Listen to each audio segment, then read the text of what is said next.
Good evening and welcome to Starfest, the St. Albert Readers Festival. I'm Peter Midgley, the festival director and your host for the evening. And once more, on behalf of Starfest, thank you for joining us. Now, before we introduce our guests for the evening, we have to acknowledge, of course, that we are broadcasting from Treaty 6 territory, traditional lands of First Nations and Métis people. And beyond that, I want to remind you that you can purchase tonight's books from the local independent bookstores in Edmonton, Glass Bookshop, and Audrey's Books. We have posted links in the comments section, so please follow the links, buy the books, and get the recipes. Then, after the introductions, which will follow this, there will be a discussion of around 40 minutes and many other shenanigans as well, we hope. And then after that, there'll be a short Q&A session. We do invite you to please post your questions in the comments feature. Remember, if you're on YouTube, please log in before you can comment. And I will collect your comments and convey them to our guests at the end of the evening. Now, tonight, for those of you who haven't been reading the bulletins, Karma Brown, our featured author, and Naramata, BC-based food writer and critic, Jennifer Cockrall-King, have invited you into their kitchens where they will treat us to home-baked muffins, lavender muffins, I would have to be correct there, and a conversation about Karma's latest book, Recipe for a Perfect Wife. And so, Jen, take it away. Okay. Well, welcome everybody. Thank you for joining us in this new and exciting format where you get to be beamed into our kitchens. And hi, Karma. Hi, Jen. Nice to see you. Oh, Nice cheers. to see you Yes. too. Cheers. So we're just really happy that everybody's here. I was thrilled to be asked to be a part of this event. I love Karma's new book. I'm going to introduce Karma. We're going to talk a little bit. We're going to make some muffins. We invite you all to post your questions and we will answer them as best we can. It's really Karma's show. But for those of you who are not familiar with Karma Brown, she is an award-winning journalist, best-selling author of 5 novels, which is a #1 Globe and Mail bestseller, Recipe for a Perfect Wife, and the international bestsellers of Come Away With Me, which was a Globe and Mail top 150 book of 2015, The Choices We Make, In This Moment, and The Life Lucy Knew. And in addition to her novels, Brown's writing has appeared in publications such as Self, Red Book, Canadian Living, Today's Parent, and Chatelaine. And she's currently working on her first nonfiction project, The 4% Fix, How 1 Hour Can Change Your Life, which I will be keen to know about as well. That's going to be published by HarperCollins at the end of this year. So she's a very busy woman. She lives in Toronto. She's coming to us from Toronto, and she lives there with her husband, daughter, and their Labradoodle named Fred. So has Fred made any appearances in your online live streaming events? He has. And sometimes it's just through his barking because he's the sweetest Muppet looking dog, Labradoodle, but he gets very upset with people walking by the house. So any sound, he freaks out. So there have been a few times. Yeah. Okay, well, we'll keep an ear out for him. Well, yes. So I just want to say I love this book. I'm a food writer. I read a lot of nonfiction. I don't read enough novels, and I read a lot about food. So it was such a pleasure to read a novel that really is centered around food. And it's a story of 2 women, essentially. They're in 2 different generations. And Alice Hale, you have 2 protagonists, really. She's a 29-year-old, 30-year-old woman. She recently left her job in Manhattan as a PR agent. She's buying a house in the suburbs with her husband, Nate. And then we also have another woman in this novel, Nellie, and she is a 1950s housewife, for lack of a better term. And they never meet, but they are connected because one day in the base, so Alice and Nate are buying this house in the suburbs. Alice is not super excited about being Yes. making Reservations about moving from the city to this suburb. Yeah. Right. And then she's stumbling around in the basement of this new house that they bought. They're going to renovate it. And she comes across these boxes of magazines from the 1950s, the Ladies' Home Journals, and a book in particular. And they become connected as Alice starts reading this book and cooking and starting to unravel some of the secrets in Nellie's life. There's a mystery. There are mysteries at the heart of this novel. So that's part of the page turner aspect. So I guess maybe I'll start with the fact that, what you've done is really fun. Every chapter starts with a different, so Alice's chapters start with these kind of cringeworthy statements that you've pulled from manuals on how to be a woman in 1910 and how to be a wife in 1940. Yeah. Were those real? Like, they're terrible. Yeah, they are, and they are real. I found all sorts of different tips and pieces of advice, and some of them were in old vintage cookbooks that I own that were, along with the recipes, there are also all these ways for housewives to, relax during their day for the 5 minutes if they're feeling tired, and how they should be responding to their husband when he arrives home. And so there were just an endless amount of advice really for women at that time, and even before then, about how to be a perfect housewife, how to be a perfect woman. And, they're shocking to look at now, and we laugh it off, but this was real advice that was given and was followed during that time. So I wanted to start each of the contemporary chapters with this glimpse into the past, what it was like to be a woman in the past. And then I countered that with a recipe in the Nellie's chapters, who is our 1950s housewife. Some very, interesting recipes came out of the 1950s. So I took a few of those, and every one of her chapters starts with an actual recipe.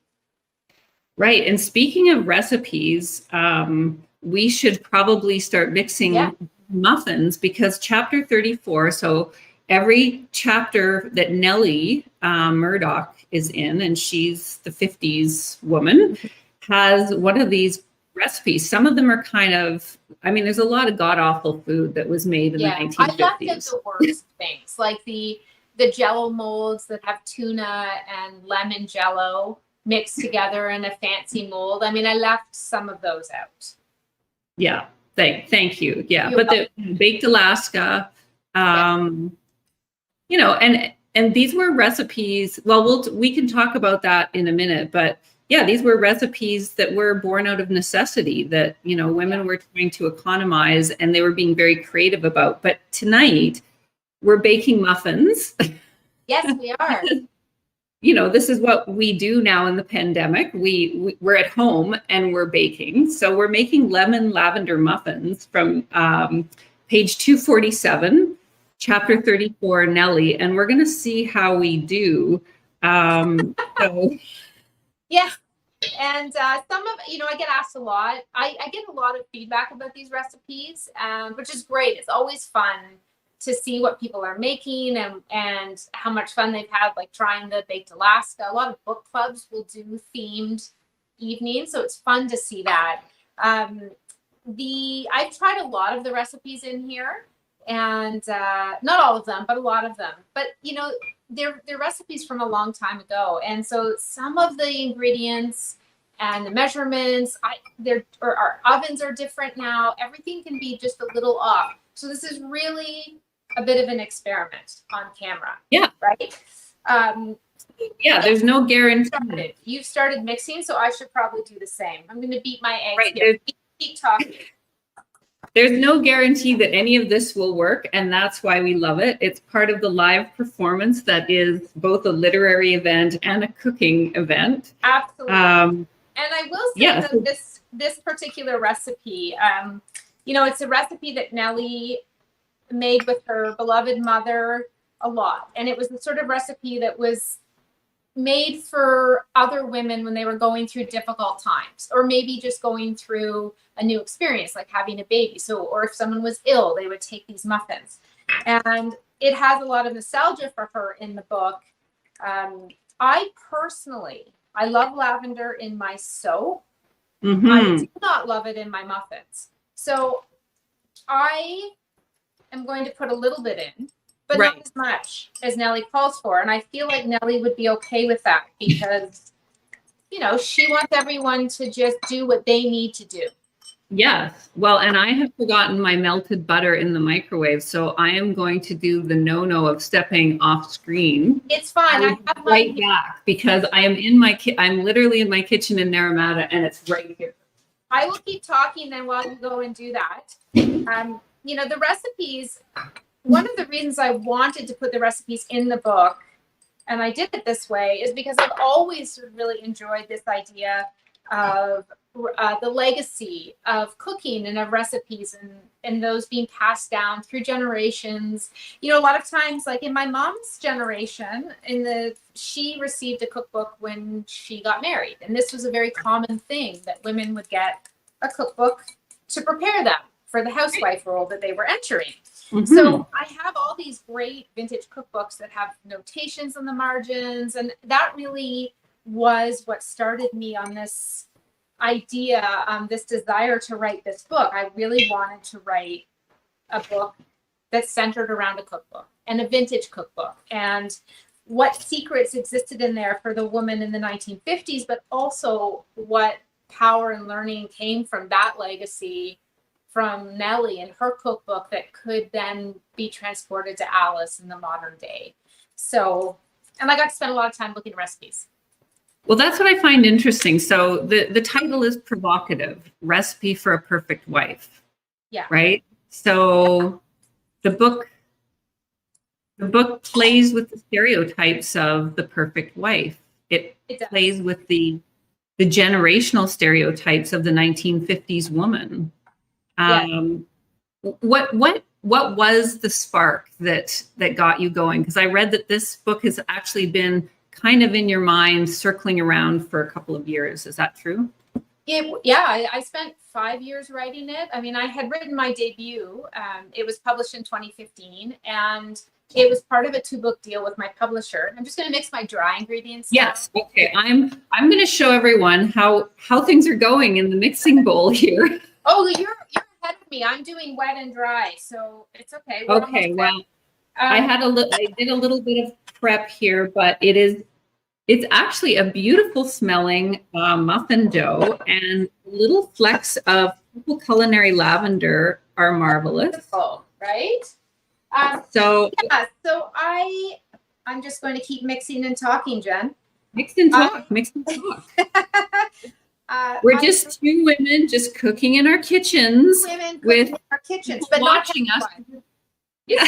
We're not 1950s housewives. I'm not wearing an apron for one thing, which is very dangerous, actually. I usually cook with an apron, but not tonight. I'm risking We're it. both elegantly dressed in our evening black. I rarely wear a tuxedo jacket to cook, but for you, Karma, I appreciate it. Of course. All right. So the book, the reason I wanted to do it, and I just had this idea of this woman. I've always been interested in the 50s. I love writing about marriage and just all the nuances that exist for women within those relationships. And so I had this vision of this woman in the 50s sitting in her garden, smoking her cigarettes, contemplating what she was making for dinner for when her husband was coming home, and pulling out her beloved recipe book, you know, the one that she was handed down from her mother, and that just gave her a lot of comfort, but also a voice, because, you know, back then women were expected to keep the home well and to be there to take care of their husbands, take care of the children, to take care of all the cooking. So in a lot of ways, the creativity that they could put into their recipes, into the food that they put on the table, was one way they could have a voice when they really didn't have much of a voice in other aspects of life. So I just had this very clear image of Nellie and this cookbook and what secrets, you know, on the outside, she was this quintessential housewife, perfect looking life. But what did her life actually look like behind closed doors? And as soon as I started thinking about that, she kind of just came to me pretty well. I'm getting my lemon zest. There's lemon zest here. It's zest from one lemon. I did not take any skin off my knuckles. Oh, good. One to know. No additional ingredients. Perfect. Nellie was very clear for me, but I wanted, I could have written it just in the 1950s. I could have written her whole story. Oh my gosh, you're so far ahead of me. Anyway, it's fine. You're doing all the work. I'm just, you know, being. I'm very close. I'm very close. I have to just put it into the actual muffin tins now. But I really liked the idea of writing a dual narrative story. And I think I was interested in exploring the idea of wife then and wife now and the expectations. One moment. Mm-hmm. Here we go. That were placed on women, you know, then, but also now. And really, have we come as far as we think that we have in all these different aspects of life? And so I knew it couldn't just be Nellie's story. And that's where Alice came from. Right. Yeah. So Alice she's struggling with her role, transitioning from her identity as somebody who has a career, who lives in an urban space, who has a lot of the modern trapping or the trappings of sort of that urban modern. Well, her career is incredibly important to her. She's 29, you know, she's living in Manhattan, feels she's really on her way up. She works really hard. And for her to end up then in the suburbs without a job, and I won't explain what happened there, but she does find herself no longer with her work and no longer with an income. And so that really sets an interesting power dynamic up between her and Nate, her husband, because he has he's very supportive, it appears, at least in the beginning, but he has a clear idea of what their life should look like. And this is then a perfect opportunity for her to have a child, for them to start their family. She can, you know, renovate this old house they've moved into that hasn't been touched since maybe the 60s, 70s. But that's not the life that she wanted. And she doesn't know how to fix it, really.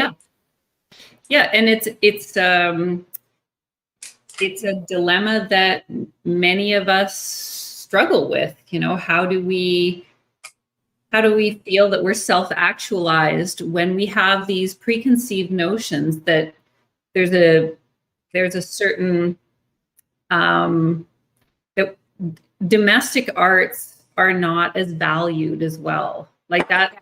I found myself reading this and having all these judgmental opinions that I was not happy that I was having. And these are just little voices in my head. And then what I really liked in your book is how you know that this is how we're going to be thinking about these women. And you introduce these subtle little lines of, well, maybe not everything is as it seems.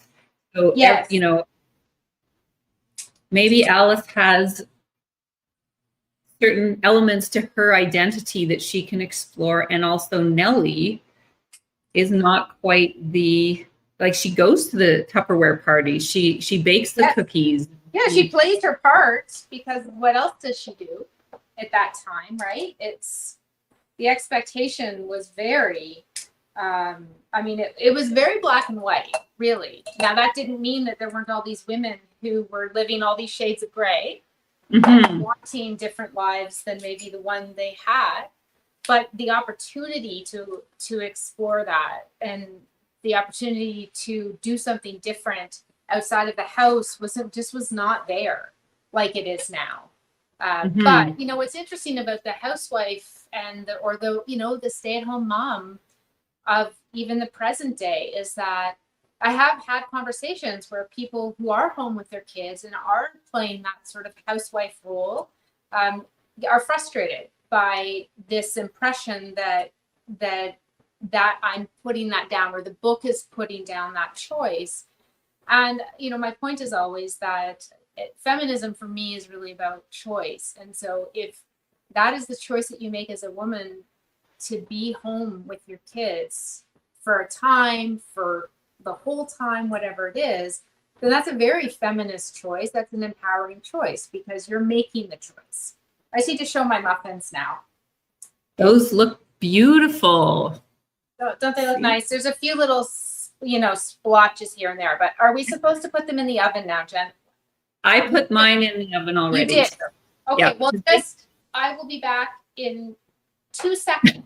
Okay, well, for those of you watching our little bake along here, the lemon lavender muffins is 2 cups of flour, 3 teaspoons baking powder, 1 teaspoon baking soda, half a teaspoon salt, 2 beaten eggs, 1 cup of sweet milk. Now, this was interesting because going through older vintage recipes, we have to contend with some different terminology. So sweet milk is actually homogenized milk, whole milk, as opposed to buttermilk. So and definitely it is not. There are a number of recipes that call for sweet milk because that was just what they called homogenized milk in those days, but it is not sweetened condensed milk.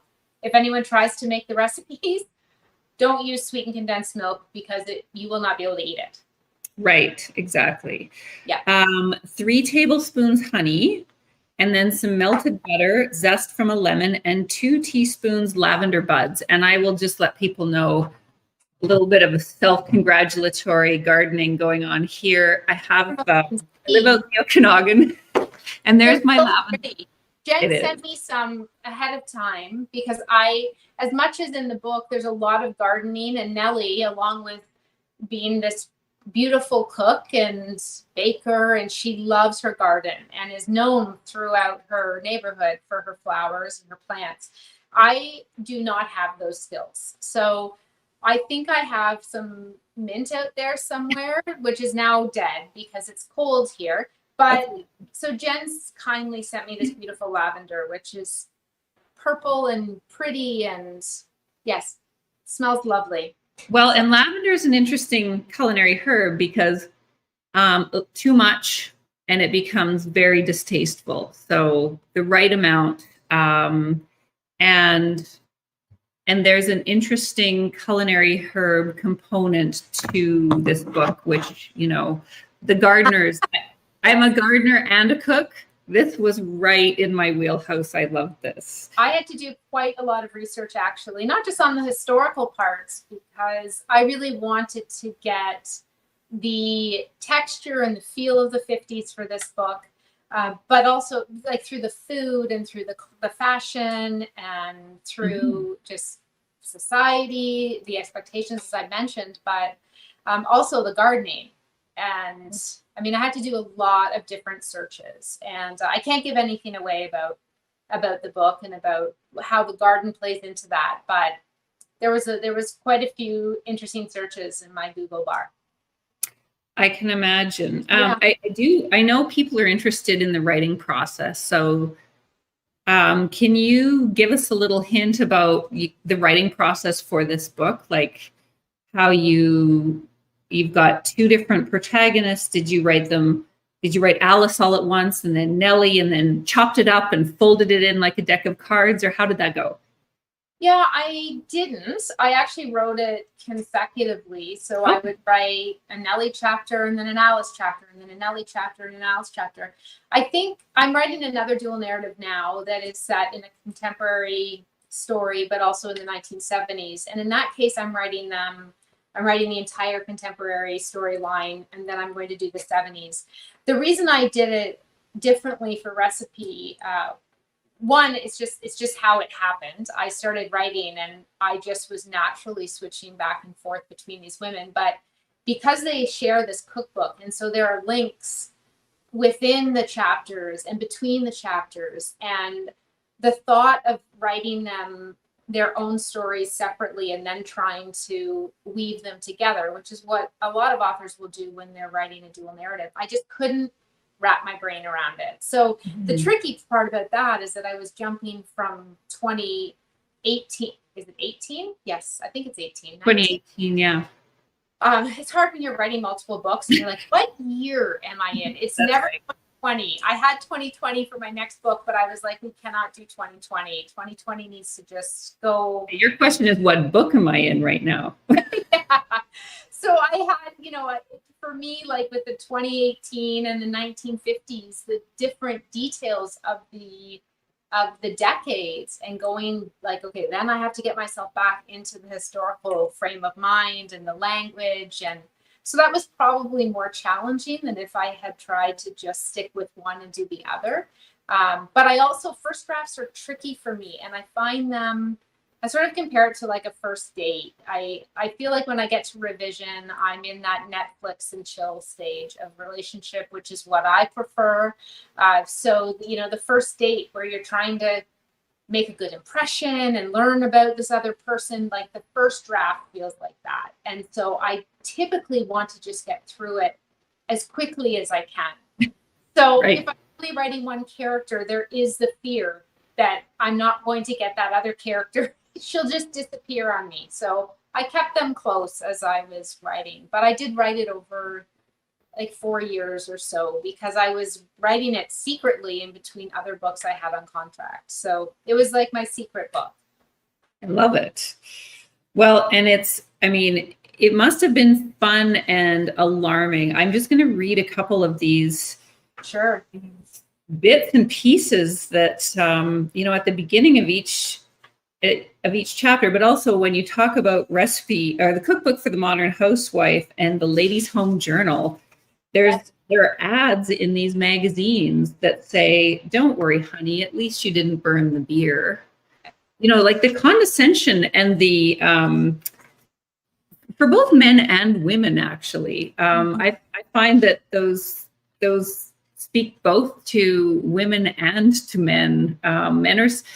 I actually was interested. Did you get into the mindset of the men here? Because the men, they're not the main characters, but they play a big role in the motivation. And let's just say Nellie's husband turns out to be a very bad choice for her. Nate, Alice's husband, he is supportive, but you really did speak to the female point of view. Were you tempted to actually play up the 1950s man who was really not in touch with his emotions and had inappropriate reactions to a lot of events in his life?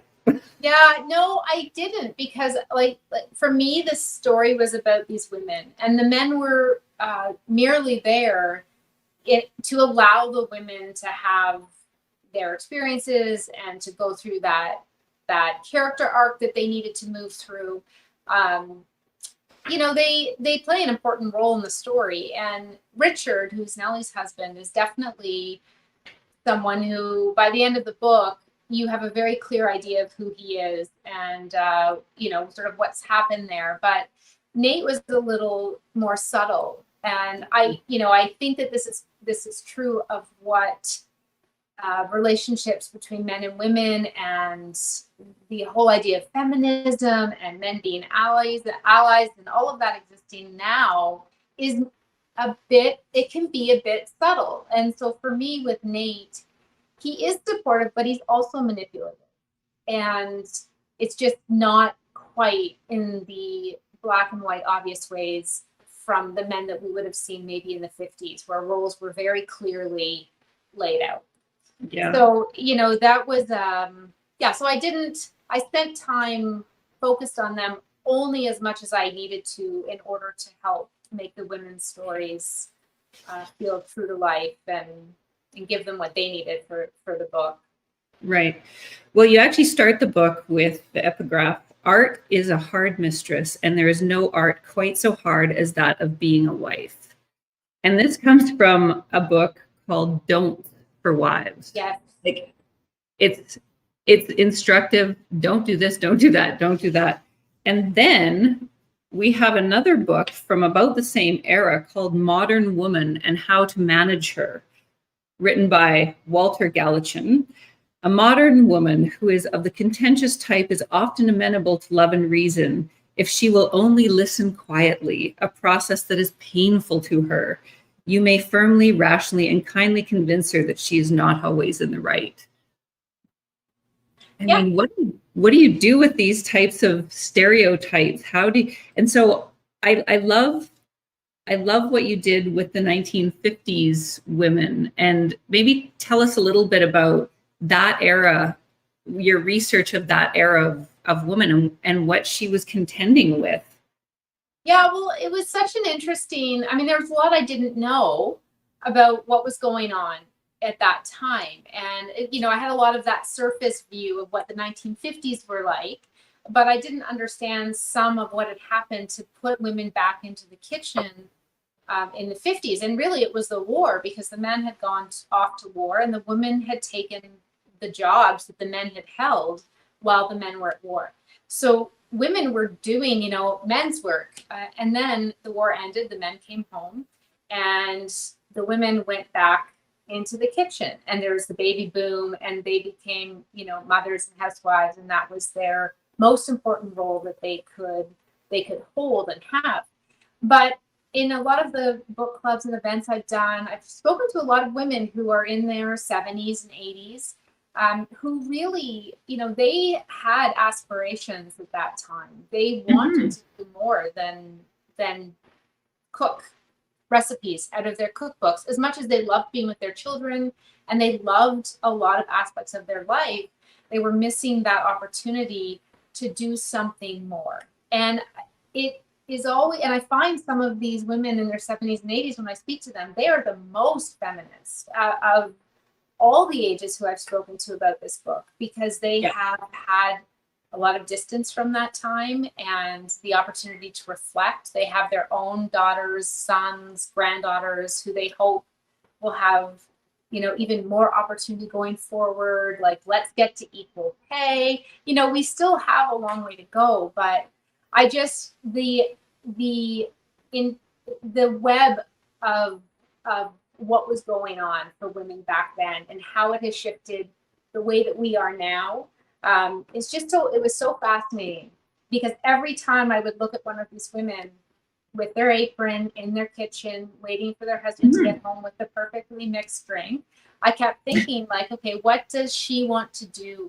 If you could say you can go and do anything, what do you want to do? And probably there would have been something else, that she didn't get to do. It's sad, really. But they did find a way. They found a way to create community and to create a knowledge network. And that was, this hand-me-down knowledge that they had to be sneaky about it. They had to hide it in, couch it in domestic words. But there were a lot of women doing a lot of powerful, interesting things. They just weren't always doing it in the open. Right. Exactly. Yeah. Okay, I'm going to check on my muffins. I still have a few minutes. I'll hold up this book. You check. Okay. This is the book that was sort of the inspiration for Recipe for a Perfect Wife. And this is really what I base Nellie's cookbook off of. If people can see it, it's the Purity Flour Cookbook. As you can see, my copy is, it is literally, I should get it rebound, but I don't want to. So I have an elastic that holds it together, but it just, all the splotches and like, if I just open it and you can sort of see, it's just all that beautiful agedness in this book. And so this was from the 40s. It's a Canadian cookbook put out by the Purity Flour Company. And that was really what started the whole thing. That was the book that I just pictured Nellie using. And so it's sort of special to actually have it. And I also have this Betty Crocker. This is the one I grew up with. My mom cooked out of this all the time. Yeah. So a lot of people will recognize this one. It's the classic. This one also has a lot of interesting tips for housewives. If you're feeling tired, or, like, wear comfortable clothes and properly fitted shoes while working around the house. And use a dust mop and a long-handled dustpan. Use self-wringing mops so you're not stooping. So there are all these, great tips when you're doing your housework to really, not feel fatigued. I love going through used bookstores, and I will always try to find the oldest copy of The Joy of Cooking that I can find. Oh, yeah. And through the different editions, you see the social attitudes towards women and cooking and just relationship advice. Like there's some genuinely terrible relationship advice going around in like 1910, 1913, all the way through 1950. How to trick your husband into thinking he's eating different foods all the time when actually it's the same, turkey loaf 5 ways. This is what we do with our children. Right. So that applies to kids where you're like, I think I hid vegetables in every muffin, cake, smoothie, popsicle. I still do it. It's like a habit now where I put pumpkin into my mac and cheese because why not have a little extra veggie? Right. But yes, there is that mentality. However, I do find it useful with children. So maybe it's also useful sometimes with husbands or wives who won't eat. Well, it just goes to it just goes to show that there was not an equal power dynamic. Men were supposed to be and I really feel badly for men in those positions because they weren't equipped to know everything, to be the deciders on everything. And women were supposed to blindly obey and yet also sneakily trick them into, giving them a little bit of extra money for this and that, and then buying meat that was, almost rotten and then dressing it up, Yeah. Well, you had to have some of those tricks, I think, in order to make the dollar stretch, or in the case like with Nellie, where she's trying to pocket some of the money for other reasons, for her own security and safety, because women didn't have access to their own money in most cases back then. So, that changes. Money is a really powerful thing within a relationship. And that was one of the things that, especially with Nate and Alice, I wanted to look at that with that relationship, because she had gone from being someone who had a great job and had an income and was contributing. And then when she lost that, she really did feel like she sort of lost her right to have a say in her relationship as much, because she wasn't contributing. So she needed to just handle this side of things, right? So it's, the whole thing about whether women have come as far as they think they have, or we think they have, can women have it all, the whole lean in, and you can have a family and a great relationship and a career. And, Oprah said, well, you can have it all, but not all at once. Not all at once. She's right. She's right. As someone who has a career and has a child and has a relationship, and all those things matter a lot to me, it is a constant balancing act, and I can't do everything well all the time, right? You can't go 100% on everything all the time. It was an interesting book for me to write for my own situation too, to really take a look at how I felt about women. And as you said, some of those ideas we have, even within our own gender, about housewives or stay-at-home moms, or work out of the house moms, or people who don't have children. There's just a lot of there's a lot going on. Yeah, exactly. These topics. I know. And I'm curious to know about your next project. And actually, but before we get on to that, I just need to check my muffins, Jen. I know, but I have to show this. Oh, the handwritten scribbler with the pasted jelly mold salad on it. That's amazing.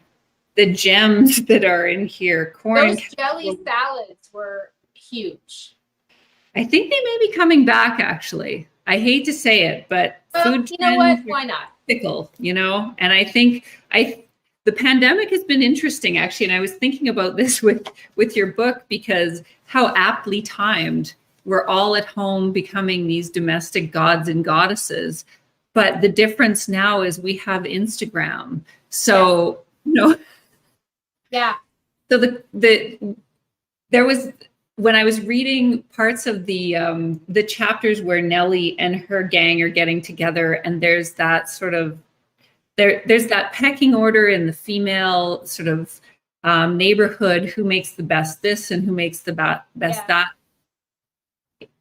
It exists today. We just have social media to be a little, self-congratulatory, these humble brags like, oh, I just, here's my side lit sourdough loaf that, took me 9 days to make. I've raised it from a child and yeah. I know. Sourdough, don't even get me started. I have a good friend who's been trying to get me to take some of her starter to make sourdough over the pandemic. And I love to bake, but I was like, sourdough is not my thing. You can kill it.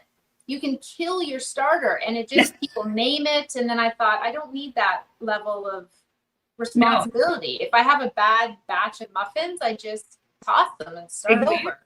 We struggle enough. We don't need to. I don't need to be feeding a starter along with myself, my family. Yeah. Nobody has time for that. Well, some people do. And hey, if that's your thing, then that's awesome. It's not my thing. It's just not my thing. Yeah. Okay. So this is a cooking tip that I'm friends with a bunch of chefs, and I pick up these little tips, and I will pass this along to one of my friends. He is a pastry chef, and at one point he was the pastry chef at the Empress Hotel, the Fairmont. So kind of knows what he's doing. He never would set a timer for his baking. He said, you train yourself to always know when your baking is ready by the smell. So I can smell it. I know. Have 5 seconds to go. Exactly. So here we go. I'm gonna not burn myself. Oh, now there's no one. I'll stay here on. Okay, how's it going? Well, I think it's gonna go well. I've got my oven mitt on, and you have your oven mitt as well. I do. But now there's no one here on screen. It's fine. I can, what? They're pretty good. They're not totally even. Those look lovely. Hang on. We're going to have to Instagram these. I mean, come on. Maybe. And they're side lit here. Carmen has much better lighting. I'm going to work on my lighting. I'll try to show there we go. They're very golden brown on top. Beautiful. Of course. Okay, so yours turned out, okay. Let's get into the granular analysis of these muffins, because yours turned out very smooth on top. Mine are quite lumpy, chunky. Do you know what probably happened though? I was talking and stirring with probably a little too much aggression. And so there's a good chance that I stirred mine so smooth that they had no chance to be textured on top. I don't know. Well, they look beautiful. I guess now I do bake a lot of muffins, Jen. It's kind of like my thing. So that's true. You are a mom. I am not. So you that probably looks good to me. Sorry? I think it looks pretty good. This one's a little full. I have like these little gold. Ooh, very nicely done. A little disco, a little 1970. It's a little 19, or it's just a little bling. Little solid gold dancer there. Yeah. It's so hot though. Are we supposed to be trying to take a bite of this? I think that could be a live television mistake. I'm just going to smell them. They smell good. They really do. They really do. So now the lavender is interesting because lemon and lavender, you just have to be very delicate with it. You have to be delicate. I will say, as I mentioned, I'm not a huge lavender fan in my food. Right. I love lemon, but lavender I prefer in bath products. Oh, I have seen that one. That's a nice one. Sugar and spice and all nice things. It doesn't even rhyme. They don't even know the rhyme. I know. I have all these great books, the GWG Household Handbook, recipes, home information, handy tables, breeding records, and clothing catalog. So you can keep track of your livestock breeding record. Oh, your livestock. Yes, I have these lovely. Yeah. Better Not homes your personal breeding records. That's your doctor's job. Yeah, no. These are, as you can see by the lovely the pictures on the front, nothing looks super appetizing, to be honest. No. This is their best photography. From we have come a very long way in food styling. Yeah.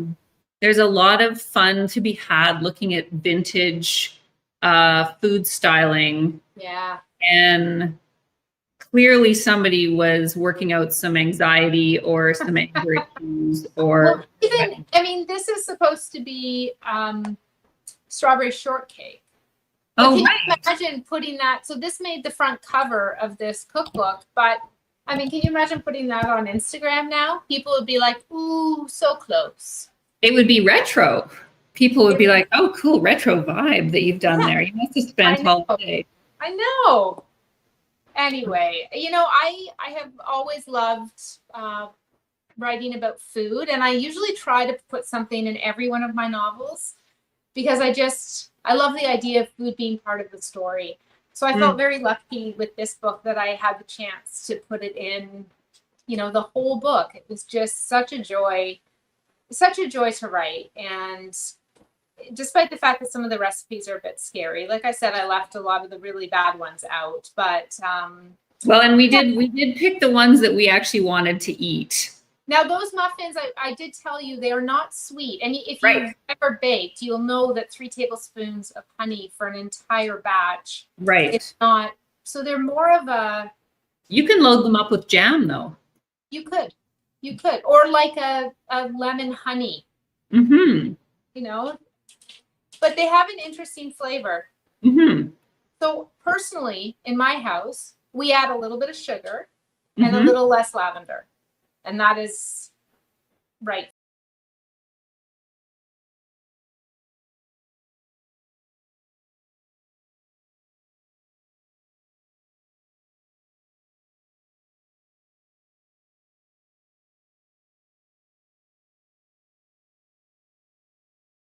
It's set in 2019 for the modern day character, and the 1970s, 1975 for my historical character. And it's set in the woods in an isolated location. It is, of course, there's more feminism to be had in this book. So it's more about the second wave of feminism and looking at ambition this time within relationships. So it's fun. I'm sort of just starting it. And it's always a bit of a weird time in a book, and you don't talk too much about it because there's sort of a magic thing about trying to get it on the page. Right. But I do have my nonfiction coming out in December.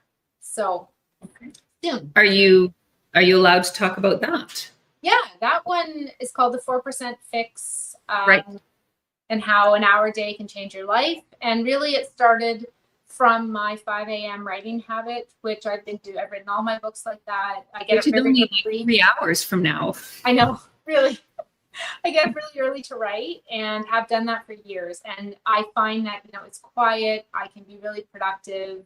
That's how I wrote my debut, because I didn't always want to be an author. So I just had this idea. I was a journalist and I thought maybe I'll try writing a book. And that was when I dedicated time to doing that. And so it's about investing in yourself by protecting your time. That's essentially what the book is about. So if there's always been something you've wanted to do but didn't think that you'd have the time for it, this book allows you to see how maybe that's possible. Right. Yeah. Fantastic. I'm sorry, everyone. I'm losing my light here. Karma is so much more well prepared, but I'm sort of underlit, side lit here. But no, the book is great. And I kept chuckling to myself when I was reading this, because I grew up with the best of bridge here in the West, and a lot of Westerners will recognize that. And, these sort of recipes that you roll your eyes at, Christmas morning wife saver. Like, yeah. What terrible things are going to happen if you don't have this casserole done? I know. the night before, right? Yeah. And so we like to think that, I mean, I was chuckling at, and I was sort of groaning at some of the gender roles and some of the language that is used in these manuals towards women and men. And then I realized, well, we still have these little vestiges that, we expect. And so it was a fun book to read from a food point of view as well, because the language that we use around food is still very gendered as well, and it can be exclusive to people who are not who don't fit into that stereotypical gender role that we like to play. So do we have any questions from the gallery, Peter? Not too many. So if you want to have a chance to post your questions, all of you viewers, I can see there are quite a few of you there. So if you have some questions, post Don't them. be shy. I want to know what some of your favorite vintage recipes are as well out there in viewer land. There you go. Favorite vintage recipes. Well, I can tell you that I'm a firm believer that other than perhaps a head cheese, no other food should be encased in gelatin. Oh, head cheese. I'm not sure that should be encased in gelatin, or anyone should eat that. That's a different discussion. But it is generally, but yes, let's hear what some people have to say. And then the one question that I do have right here is, are any of the, particularly your female characters, based on significant women role models in your own life? Yeah, well, Nellie actually, she is reminiscent for sure of my grandmother, of my mom. I don't really like to base any of my characters directly on someone in my life, but certainly the women in my life informed the women in my story, particularly Nellie in the 50s, and then also there are two female relationships. So Nellie and Alice both have a close female relationship with a neighbor who is significantly older than them, and they become like a mother figure to these two women to deliver some wisdom and advice and support. And those were great characters to write, and I definitely drew on the relationship I had with my grandmother and with my mom. So I don't put a lot of myself in the books, or I think I don't, but then if I go back and look, you're always mining your own experiences and how your own perspectives for the story. So yeah. Then the other question I have here is about how you stated at the beginning how you enjoy writing about the nuances within marriage and relationships, and just wanted to know if you could expand a bit on some of your favorite aspects of these relations, particularly in fiction, not necessarily real life, but what really is great to write about in fiction. Yeah, well, I think I am happily married, have been married for years, and I have what I would consider to be a really great relationship. So it's not like I'm trying to work out my own personal details while I'm writing these characters in these books. But however, I do find the dynamics between men and women sharing a life, sharing children, sharing the balance of ambition. If you have both parties who want to, have a greater career than the one they have, and how does everybody sort of get what they want without really cracking the foundation that exists between them? And so I'm just drawn to that idea, and through all my different books and all my different characters, with those husband-wife or boyfriend-girlfriend relationships, I like to look at that dynamic, and I like to read that as well when I'm picking up books that I want to just read for my own pleasure. Those are the stories that always get me. If you've got like a strong book about marriage and secrets and like how it's all going to unfold, then I'm in for sure every time. Ooh, and then what I see here is another question that how do you design the clever cover of your book? Oh, I wish I could take credit for the cover, but it's designed by my wonderful publisher. And yes, oh, she's holding it up there. That's the Canadian version, Okay. which I think they just did such an excellent job with this cover. And the US version is actually quite similar. It has a red cover, similar picture with a housewife on the front. But if you look closely at this cover, you'll see a few little details like the skull and crossbones over the eye of the wife. And there's a lot of tension in that woman's hand when she's holding that kitchen appliance. But yeah, it goes through a very complex and complicated process within the publishing house where they look at what other books are selling, like in this genre, what the covers are like, what they feel will stand out on the shelf. It really depends on what the retailers like as well. So they have a say in the cover. And then, of course, me. And as soon as they sent it, I was like, this is exactly what I imagined. So I was very happy. It is a nice cover. It really does capture the book very, very well. So, yes. Well, I think that's about it. We have time for. I know, Karma, you're an early riser, and we need to make sure that we get out of here in time for you to still have some sleep tonight. And so, Jen, I'll start with you. Thank you so much for joining us. And those muffins look delicious. I wish I was there to share muffins and a glass of wine with you, but it's a classic Okanagan dinner. What can I say? I also just want to relay a message from Eliza Reed from Iceland, who is actually a Canadian. Yes. Her brother is, her brother, who's an author as well, and she saw my post on Facebook that we were going to be talking and chatting and making muffins, and she said, "Well, tell her I love the novel." So that's my day made.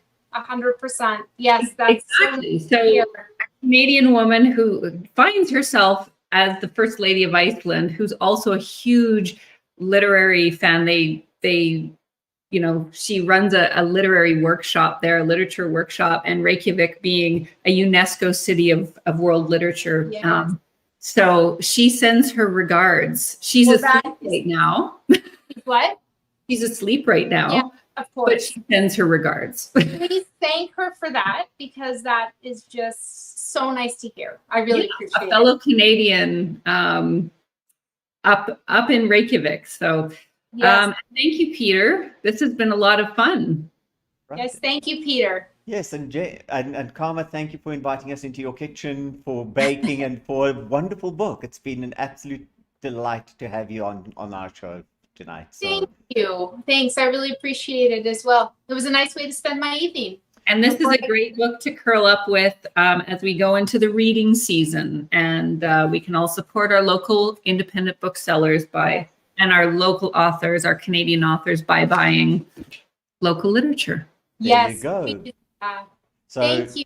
Thanks, everyone. And I hope I'm going to eat this muffin now, even though it's PM for me. I think it's time for a muffin and maybe a bourbon before it's a midnight buffet, right? That sounds wonderful. So good night to you both. And as my work has already been done here, remind you again, please visit the links down at the bottom of the comments and buy the books online at Glass Books and Audrey's Books.